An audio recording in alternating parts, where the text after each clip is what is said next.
안녕하세요. 산정목교회 여러분. 하나님께서 은혜 주시는 귀한 날입니다. 명절 잘 보내고 계시죠? 이 명절 때 하나님의 은혜와 사랑이 더욱더 풍성하고 예수 그리스도의 이름이 더욱더 많은 사람들에게 전해질 수 있는 귀한 명절이 되기를 소망합니다. 그리고 또한 말씀을 통해서 더욱더 은혜 받으실 수 있는 여러분들 되기를 간절히 바랍니다. 자, 우리가 오늘 하게 되는 거는요, 예수님의 그동안의 이제 사역들에 대해서 한번 정리를 한번 쭉 해보고요. 그리고 이제 3년차 사역에 대해서 우리가 한번 다시 돌아볼 수 있는 그런 시간을 가져보도록 하겠습니다. 우리가 잘 아는 대로요, 이 예수님의 사역은요, 전체적으로 봤을 때에, 예수님의 그 사역 전체가 1년차, 2년차, 3년차 사역이 있다는 것 다 알고 계십니다. 그리고요, 예수님께서 공생의 사역 1년차 전에도 사역이 있으셨죠. 그쵸? 그때도 뭐 일을 전혀 안 하셨다 이런 게 아니라 요단강에 세례 받으시고 광야에서 시험 받으시고 그 다음에 가나에서 물로 포도주로 만드신 그런 기적이 있고 각각의 의미에 대해서 말씀을 드렸습니다. 그리고 나서 첫 번째, 두 번째, 세 번째, 네 번째 유월절 그 사이사이를 1년차, 2년차, 3년차라고 제가 말씀을 드렸고요. 그리고 1년차와 2년차에 공통점이 있다면 예루살렘에서 사역을 시작하셨다라는 겁니다. 그러나 1년차와 2년차의 사역에 있어서의 차이점이 있다라고 한다면 1년차 때보다 2년차 때가 예수님께서 조금 더 사역의 범위가 확장되었다는 겁니다. 이방 쪽으로 나가셨죠. 거라사 지방으로요. 물론 1년차 사역 때도 사마리아를 통과를 하셨기 때문에 이방을 가신 거는 맞습니다만, 그렇지만 그 예루살렘에서 돌아오실 때, 갈릴리로 돌아오시게 될 때 그때에 발생한 일이다라는 걸 생각하면 일부러 찾아가셨잖아요. 2년차 때 거라사 쪽으로는요. 그쵸? 자, 그런 차이가 있고요. 또한 1년차와 2년차에 또 큰 차이가 있다면 1년차에 비해서 2년차 때는 예수님께서 논란의 중심에 계십니다. 1년차 때는 예수님의 사역이 거의 다 환영을 받는 상황이었었어요. 물론 죄의 용서, 중풍병자를 고치시면서 죄의 용서에 대해서 사람들이 웅성웅성하기는 했습니다. 그러나 거기에 대해서도 하나님께 영광 돌렸다라고 하지만, 그렇지만 2년차 때는 안식일 논쟁부터 시작을 해서 예수님에 대해서 죽이자라는 그런 마음을 품게 되었다. 그러니까 적대적인 그런 사람들이 나타나게 되었다라는 것. 특히 바리새인과 서기관들, 바로 이런 사람들이 예수님과 대적 관계가 되었다는 것을 여러분들 보실 수 있으면 되겠습니다. 자, 그리고 3년차 사역에 대해서는 조금 더 오늘 자세히 하면서 보도록 할게요. 자, 그러면요, 1, 2년차 공생의 이전의 사역, 바로 요것들을 지금의 어떤 그런 시점, 이제 3년차 들어가기 전에 한번 정리를 하고 가는 게 좋을 것 같아요. 자, 예수님 공생의 이전 사역은요, 세례와 광야 시험, 가나 혼인잔치라고 말씀을 드렸습니다. 제가 세례는 그냥 단순히 그 세례식으로서의 의미가 아니라 예수님께서 구원자로서 그리스도로서의 취임식이다라는 것 제가 말씀을 드렸고요. 그렇게 그리스도로 구원자로서 취임하신 예수님께서는 광야로 나가셨습니다. 광야에서 그 40년 동안 광야 시험을 받았었던 옛 이스라엘 백성들과는 전혀 다르게 말씀으로 승리하시는 모습을 보여주셨습니다. 그러니 승리자이신 그리스도입니다. 그러니까 예수님께서 우리를 위해서 세례를 받으시고요. 또한 우리를 위해서 승리하셨다는 것을 우리가 볼 수가 있습니다. 그리고요, 가나 혼인잔치 때 그럼 어떻게 승리하실 것이냐? 바로 보혈로 승리하실 것이다 라는 것을 물을 포도주로 만듦으로써 그렇게 알려주셨다는 것을 제가 말씀을 드렸습니다. 자, 공생의 1년차 사역은요, 성전 정화를 하게 되죠. 예수님께서 성전 정화, 제가 청결이란 말을 쓰기는 했었는데 그거보다는 깨끗하게 하셨다라고 했을 때 정화가 조금 더 나을 것 같다는 생각이 들어서 정화라는 표현을 썼습니다. 자, 그리고 예수님께서 두 사람을 만나시게 돼요. 니고데모하고 그리고 수가성 여인하고요 만나시게 되었습니다. 그리고 나서 예수님께서 제자를 부르신 사역들이 있어요. 자, 이런 내용들을 보시게 되면요, 예수님께서 결국에는 성전 정화를 한다는 것은 예수님께서 온전한 예배를 위해 오셨다는 거예요. 예배를 하기 위해서는 결국엔 뭐가 필요하냐면 두 사람을 통해서 알게 되는 것은 예수님께서 죄를 사해 주시고 치유하시는 분이시다라는 것을 우리에게 알려주고 계세요. 근데 영적으로 어두운 사람이 있고 영적으로 갈급한 사람이 있죠. 그래서 그 모든 것들에 대해서 치유하시는 하나님의 역사를 분명히 드러내 보이고 있습니다. 그러니 치유하시는 하나님, 그리고 그 실제적으로 병들을 고치시는 하나님의 그 모습들을 보면서 예배를 위해 오시는 하나님이시다는 것. 그러니까 성전 정화는요, 그 내용이 온전한 예배를 위해서, 그리고 뒤에 사마리아 여인도 사실은 예배를 드릴 수 있는 사람이 되는 거잖아요. 그러니까 온전한 예배를 위해서 그 마음에 갖고 있는 그런 짐을 깨끗하게 치유하시는 모습을 우리가 볼 수가 있어요. 그리고 실제적으로 사람들의 병을 고치시고 귀신을 쫓아내십니다.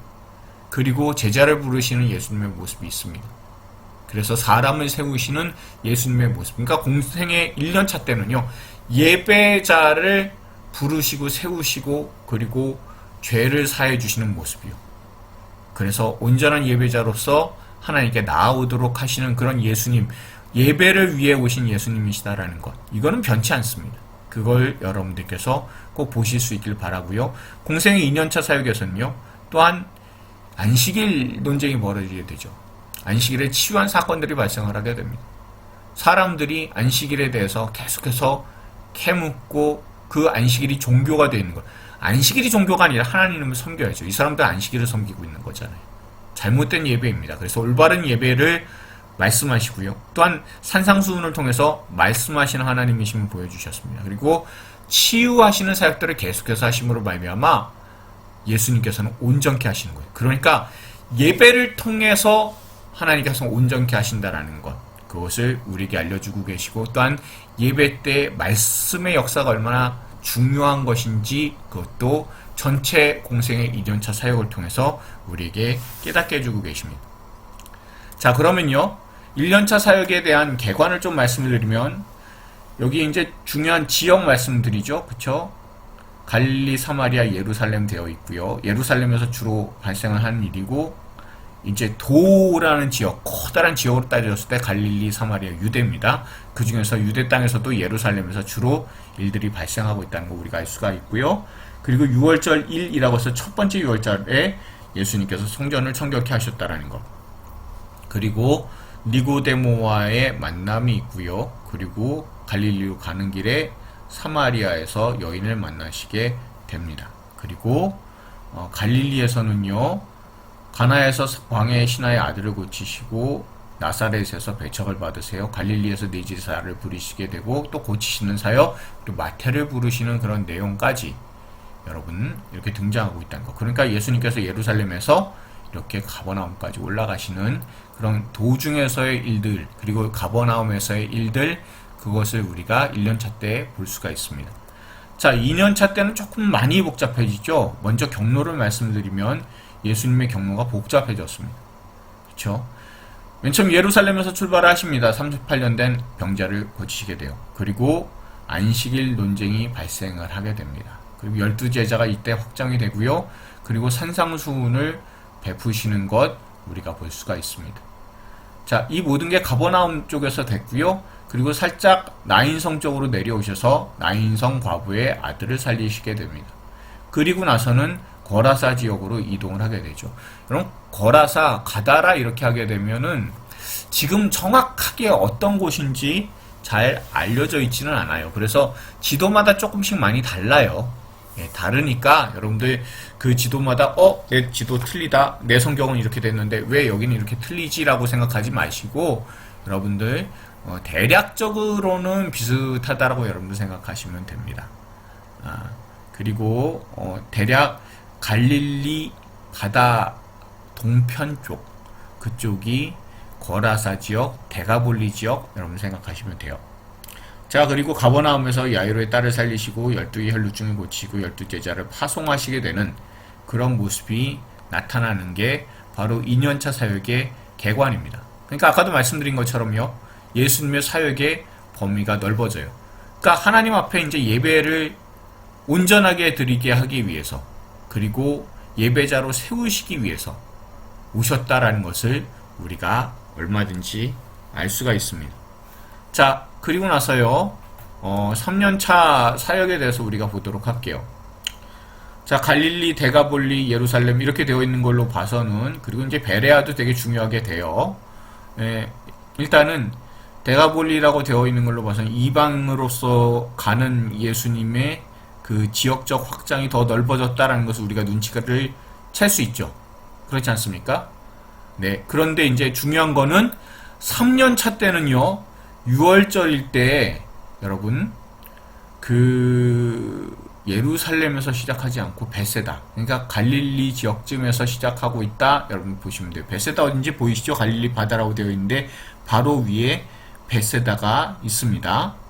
자, 예수님의 경로를 한번 보면 상당히 이제 복잡하게 됩니다. 아이고 복잡해 여러분들 생각하실 거예요. 그렇죠? 조금 이따 하나하나 자세하게 좀 뜯어보도록 할게요. 대신 하나하나 자세하게 경로를 뜯어보기는 해도 일일이 사건들에 대해서 열거하고 나열하지는 않습니다. 그러니까 여러분들께서 성경을 보실 때 대략적으로 어떻게 이동을 하셨는지, 그리고 그때그때마다 어떤 사건들이 발생을 했는지를 보시면 돼요. 자, 오병이어와 바다 위를 걸으신 사건이 바로 베세다에서 발생을 했습니다. 자, 베세다에서 발생을 했고요. 그 다음에 예수님께서 두로 시돈 지역으로 가요. 자, 보여드릴게요. 자, 보시면 베세다가 여기 있죠? 그리고 나서 이렇게 가다가 바다 위를 걸으신 그런 사건이 있습니다. 그리고 예수님께서 말씀을 하시는 그런 내용들을 보시면 이 그 베세다에서 가버나움으로 이렇게 가셨고, 그 다음에 이제 사역적으로 지역이 확장이 되죠. 예, 두로 시돈으로 이렇게 올라가시게 되죠. 자, 이쪽 지역에서 이제 그 여인을, 수로보니게 여인을 만나게 되고, 이쪽 데가볼리 쪽으로 넘어오세요. 이쪽 데가볼리라고 되어 있는데, 데가볼리 같은 경우에는 이제 다메섹도 사실은 데가볼리에 들어가요. 그리고 뭐 가다라라든가 거라사, 뭐 디온, 벨라 뭐 이렇게 해서 10개의 도시를 데카폴리스라고 해서 10개의 이방 도시 이렇게 해서 데가볼리라고 불렀습니다. 그래서 데가볼리 지역에서 칠병이역 기적이 나타났는데, 그런데 이 데가볼리 지역이 정확하게 어디인지는 잘 모르긴 해요. 근데 데가볼리는 이방 땅입니다. 그러니까 예수님의 사역 범위가 많이 넓어지셨다는 걸 알 수가 있어요. 자, 그리고 나서 가이사랴 빌립보로 이렇게 올라가시게 되죠. 올라가시고, 그리고 그 헐몬산이 사실 변화산인지 아니면 요즘에 다볼산이 사실은 있어요. 다볼산을 변화산이라고 하는 분도 있어요.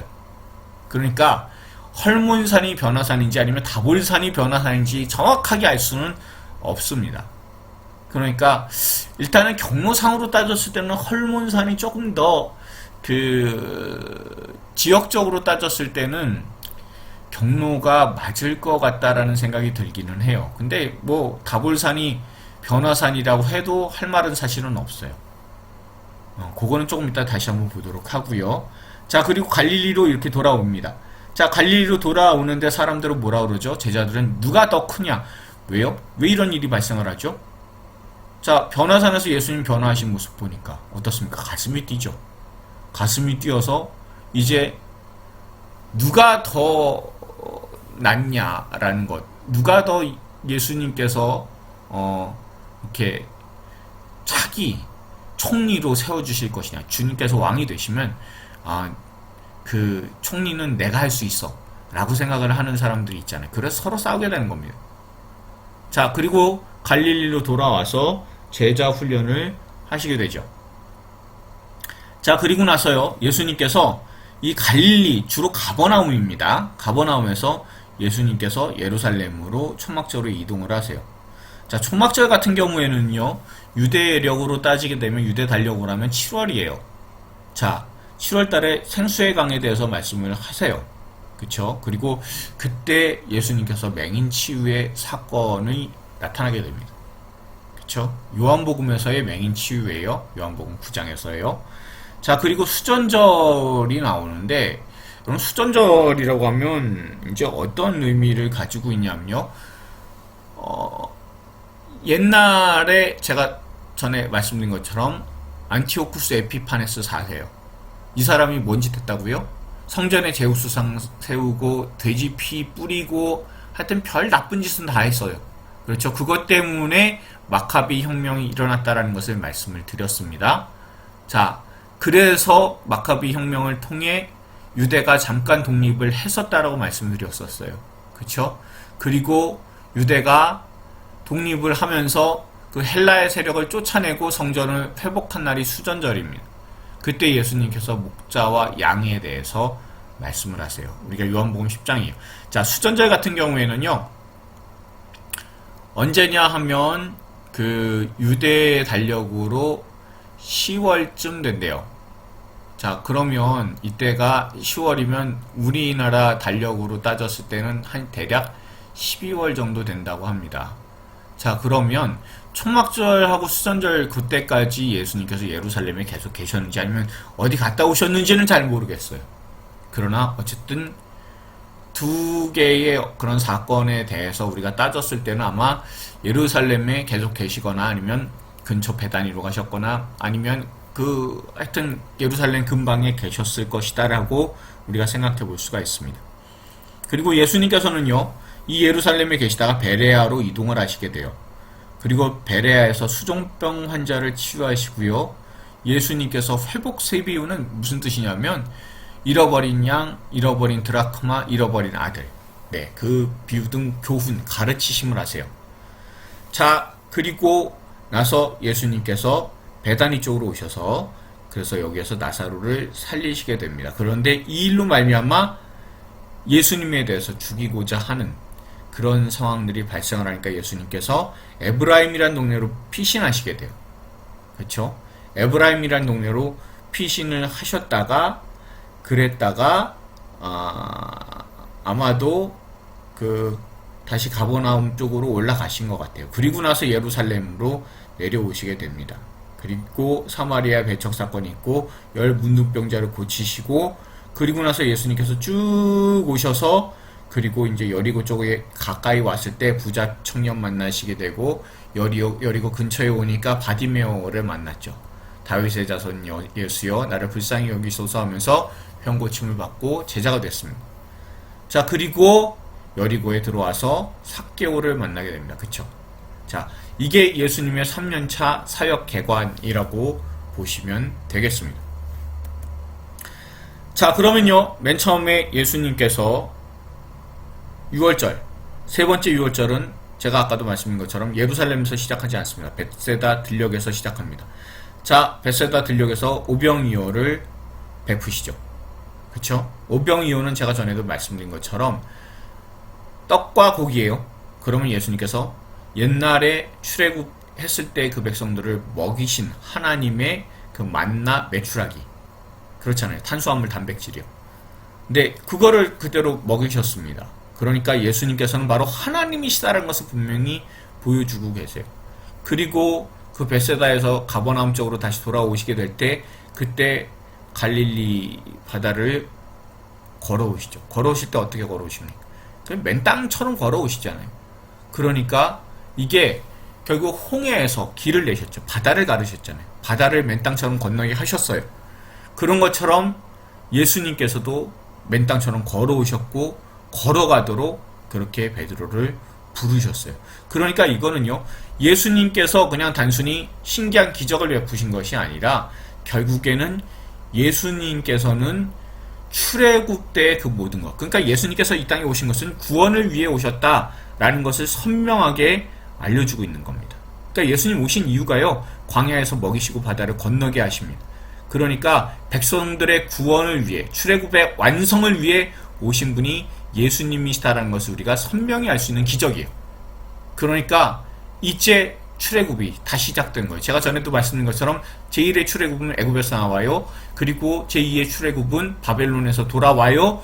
그리고 제3 출애굽, 완전한 출애굽은 예수님께서 이끄시는 죄와 사망에서 구원하시고 건져내시는 그런 출애굽임을 분명히 알려주시는 사건. 구원이 그냥 예수님께서 우발적으로 만드시는 것이 아니라 옛날에 출애굽의 그 모든 사건들이 예수님을 가르치는 일종의 모형이었고 예표되는 사건이었다는 것을 선명하게 알려주시는 기적이 바로 이 오병이어와 바다를 건너게 하시는 그런 기적입니다. 출애굽을 떠오르게 하는 기적이다라는 것을 여러분 기억하시기 바랍니다. 그러니 백성들의 구원을 위해서 오셨다, 출애굽의 완성을 위해서 오셨다는 것을 우리에게 선명하게 알려주고 있습니다. 자, 이방에서의 기적이에요. 여러분 베세다 보이시죠? 베세다가 여기 있습니다. 베세다 보세요. 여기에서 오병이어의 기적이 있었고 이렇게 건너가신 거예요. 자, 갈릴리 바다 이쪽으로 해서 예수님께서 건너가셨습니다. 자, 건너가신 이후에 그런 상황들을 보도록 할게요. 자, 건너가신 다음에 시돈, 두로와 시돈 지역을 가시게 돼요. 자, 시돈 지역으로 올라가시게 되었을 때 그때 나타난 사람이 누굽니까? 네, 한 여인이 나타났죠. 이 여인이 나타나서 뭐라 그래요? 수로보니게 여인이 딸이 귀신 들렸다고요. 그러니까 예수님 말씀하시죠. 절대로 이스라엘의 양식을 걔한테 주는 일 없다라고 거절하시는 것 같아요. 그러나 여인의 고백은 무엇입니까? 그 모든 구원의 역사 가운데 조그만 부스러기만 있어도 내 딸이 살겠나이다잖아요. 그러니 얼마나 큰 믿음의 고백을 합니까? 예수님, 그 모든 양식 그거 다 주십시오. 다 이스라엘 백성들에게 주셔도 저는 하나도 불만이 없습니다. 그러나 그 중에 아주 작은 그런 부스러기 하나만이라도 있으면 됐다. 얼마나 놀라운 믿음의 고백입니다. 그러니까 그 믿음의 고백을 보시고 예수님께서는 그 딸을 낫게 해주십니다. 그 믿음을 보시고요. 그렇게 믿음을 기뻐하시는 하나님이시다라는 것 우리가 알 수가 있습니다. 그와 동시에 예수님께서는 이스라엘 백성뿐만 아니라 이방의 사람들까지도 구원하시기 위해 오셨다라는 것을 선명하게 알릴 수가 있어요. 자, 그리고 나면요, 예수님께서 이동을 하십니다. 이동을 하실 때 여러분 칠병이어의 기적이 나타나게 됩니다. 가다라 지방에서요. 칠병이어의 기적 때 나타났었던 그런 제자들의 얘기는 무엇입니까? 이 사람들도 먹이시려고요 했는데 똑같이 먹이시잖아요. 그러니까 다시 말하면 이 수로보니게 족속의 여인, 이 여인에게서 나타난 하나님의 마음입니다. 이방도 구원하시기 위해 오셨어요. 그런데 그것을 똑같이 해주세요. 똑같이 오병이어의 기적을 칠병이어의 기적처럼 그렇게 이 가다라 지역에서도 베풀어 주십니다. 이방 지역에서 베풀어 주시고 그리고 가이사랴 빌립보로 이동을 하시게 됩니다. 자, 여기가 가이사랴 빌립보입니다. 자, 사람들은요 이야기를 해요. 장로들의 유전을 얘기하면서 예수님을 배척하기에 바쁩니다. 그러면 사람들이 갖고 있는 생각들이 있잖아요. 예수님에 대해서는 가짜 메시아야, 싫어. 그런데 우호적인 의견을 갖고 있는 사람들도 있을 겁니다. 그래서 예수님께서 제자들에게 물으셨어요. 세상 사람들이 나를 누구라 하느냐? 라고 묻자 엘리야 혹은 세례 요한이라고도 합니다. 선지자라고요. 그러면 너희는 나를 누구라 하느냐? 그러자 시몬 베드로가 대답을 하죠. 주는 그리스도시고 살아계신 하나님의 아들이십니다. 여러분 이 고백이 되게 중요한 거거든요. 가이사랴 빌립보에 이방 신전이 있었습니다. 그 눈에 잘 보였대요. 이방 신전이 있는 이방에 있는 그 로마 지역을 위한 로마 황제를 위한 도시예요. 그러니까 로마 황제를 숭상하는 신전이 있었다고 해요. 그 신전의 모습이었을 거예요. 그런 그 모습 가운데 그게 굉장히 멋지게 보이고 있는 가운데 그때 누가 주인이신가를 예수님께서 물으시는 겁니다. 그러자 베드로가 대답을 합니다. 주는 살아계신 하나님의 아들이십니다. 그리스도십니다. 라고. 그러자 칭찬을 받게 되죠. 자, 칭찬을 받았는데 근데 베드로가 실족하게 됩니다. 왜요? 예수님의 십자가에 대해서 말씀하시니까 그렇게는 제가 만들지 않을 겁니다. 라고 하자 예수님께서 사단아 내 뒤로 물러가라 라고 네가 제자의 위치다. 그러니 그 위치로 다시 돌아가라라고 말씀을 하셔서 그래서 예수님이 제자들로부터 메시아로 인정받게 되는 그런 상황이다라는 것. 여러분 그렇게 일이 진행되고 있다는 것을 보시면 됩니다. 자, 그리고 나서 예수님께서 가이사랴 빌립보에서 헤르몬산, 아까 말씀을 드렸죠. 여기가 변화산인지는 잘 몰라요. 다볼산일 수도 있어요. 다볼산이 변화산일 수도 있지만 일단은 여기에 올라가셔서 그래서 예수님께서 정말 영광스러운 모습으로 변화하시게 되죠. 그리고 거기에 모세와 엘리야도 등장을 하게 됩니다. 자, 그 모습을 보고 너무나 놀랐습니다. 너무나 놀란 그런 베드로가 정신없는 소리를 하죠. 초막셋을 지겠다고요. 그래서 뭐 하려고요? 그러니 예수님께서는 그 영광스러운 모습을 보여주신 것, 그것만으로도 대단히 제자들은 만족했을 겁니다. 이제 저 영광스러운 모습이 예루살렘에 올라가면 그러면 왕이 되시겠구나 라고 분명히 그렇게 믿었을 겁니다. 그러니까 여기서 돌아오는 길에 누가 크냐라는 얘기 할 수밖에 없죠.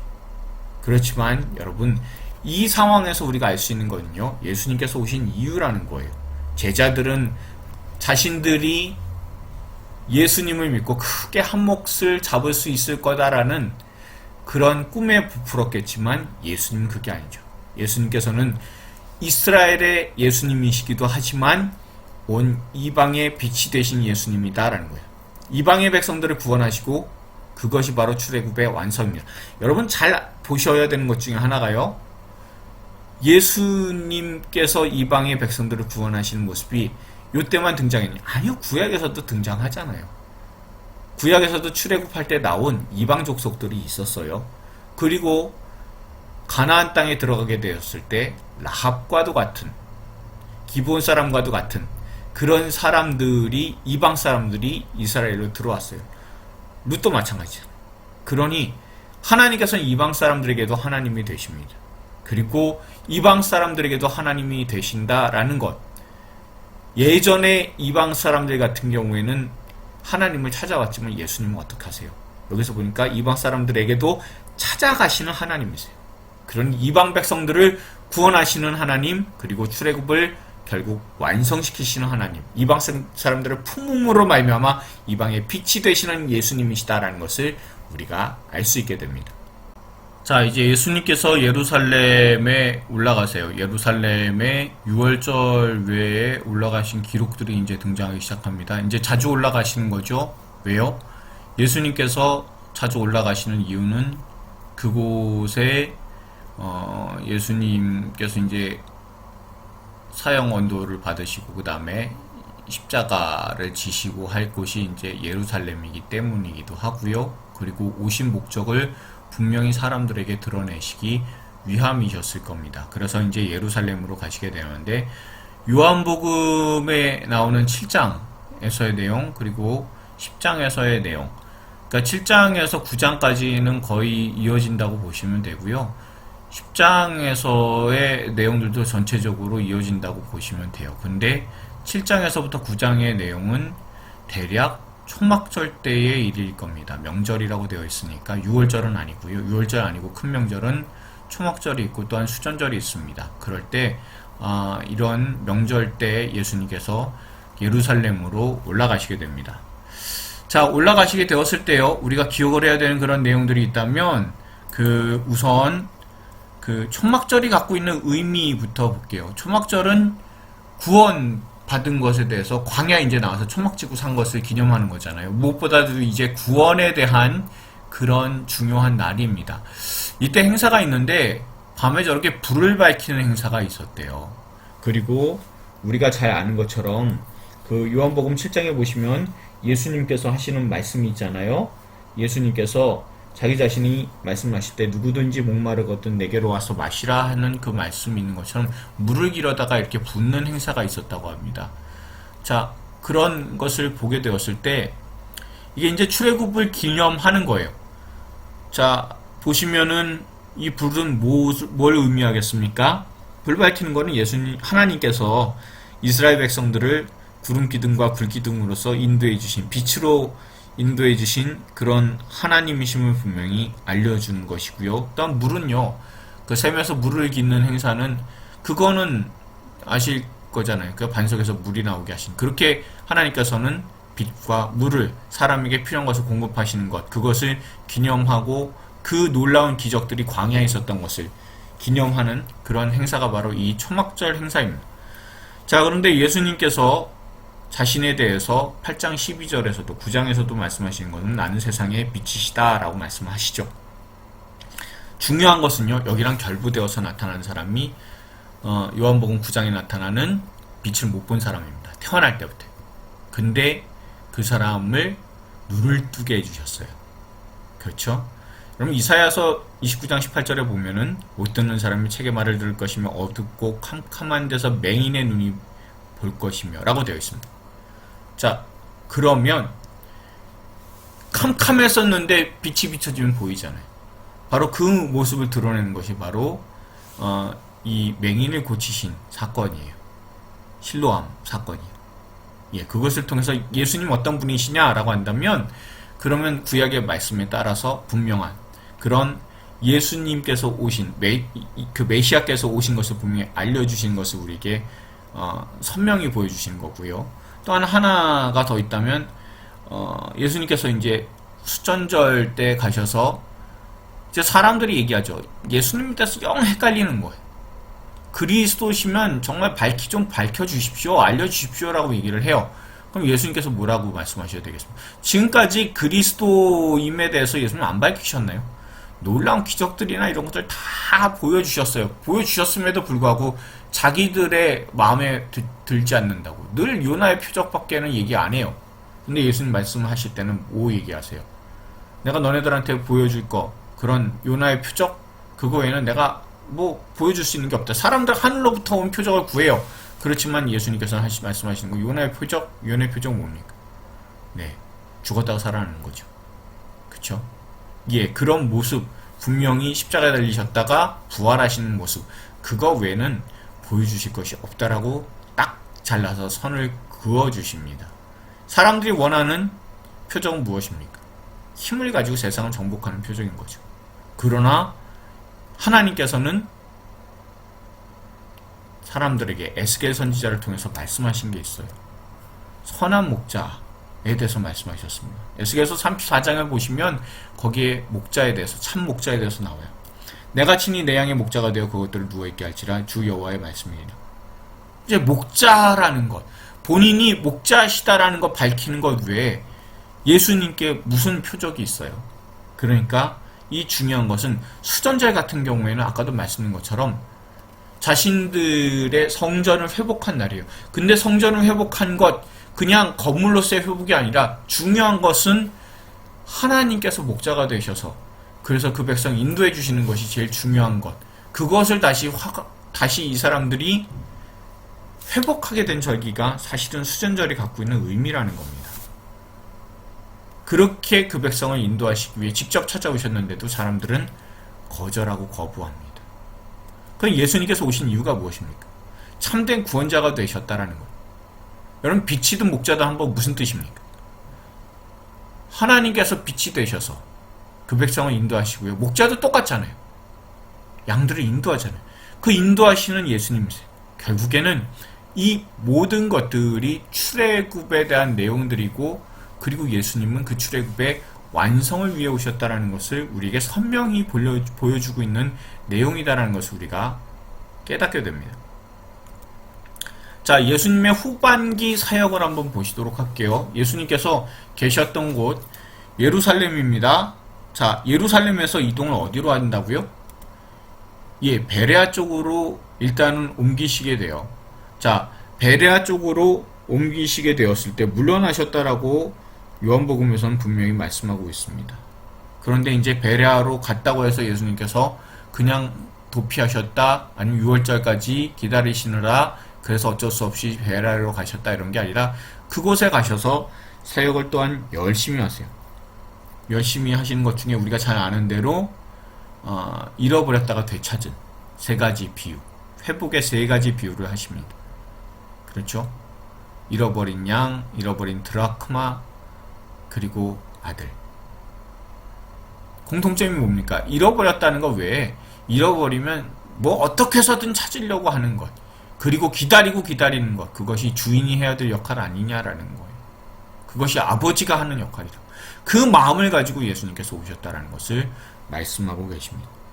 자, 그 다음에 예수님께서 어디로 이동을 하시게 되냐면요, 베다니로 이동하시게 돼요. 자, 우리가 베다니에 대해서 한 가지를 또 알고 있어야 되는 부분이 있다면, 베다니는요 좀 여러 가지 설들이 있어요. 그러니까 그 안식일에 움직이기 가까운 그런 베다니가 있습니다. 그리고 그 가까운 베다니가 있는가 하면 아마도 베다니가 여기 이쪽쯤으로 생각하시는 분들도 있어요. 그럼 이제 경로상의 차이가 생기게 되는데 이게 어떤 의미냐면요.